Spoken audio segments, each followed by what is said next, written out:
আসসালামু আলাইকুম প্রিয় দর্শক, আশা করি সকলে ভালো আছেন। আমার হাতে যে চারাগুলো দেখতে পাচ্ছেন এগুলো হচ্ছে বাহুবলী জাতের টমেটো।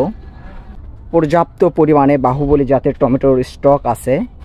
তো আপনারা যারা আসলে টমেটো চারা রোপণ করতে চাচ্ছেন, টমেটো চাষ করতে চাচ্ছেন, তাদের উদ্দেশ্য বলতে চাই, আমাদের স্টকে কিন্তু হিউজ পরিমাণে টমেটো চারা আছে। দেখতে পাচ্ছেন এই শেডটা পুরোটাই আপনার বাহুবলী জাতের টমেটো।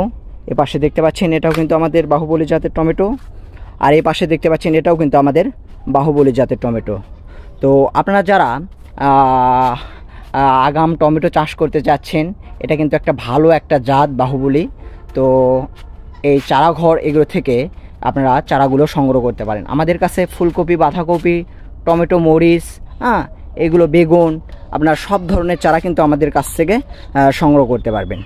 আমার এ পাশে দেখতে পাচ্ছেন, হাতের এ পাশে দেখতে পাচ্ছেন, বাঁ পাশে দেখতে পাচ্ছেন, এগুলো কিন্তু হচ্ছে আপনার বাহুবলী জাতের একটা টমেটো। তারপরে আপনার এই সাইডে যেগুলো দেখতে পাচ্ছেন এগুলো হচ্ছে আপনার বাহুবলী জাতের টমেটো।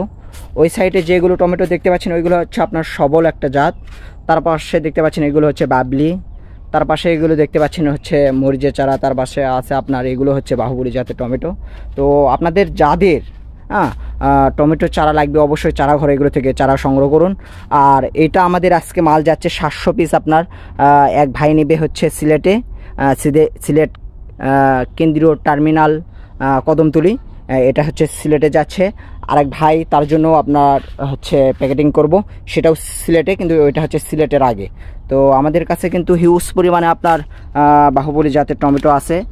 আপনাদের যাদের অবশ্যই চারা লাগবে অবশ্যই চারা ঘর এগুলো থেকে আপনারা চারাগুলো সংগ্রহ করতে পারবেন।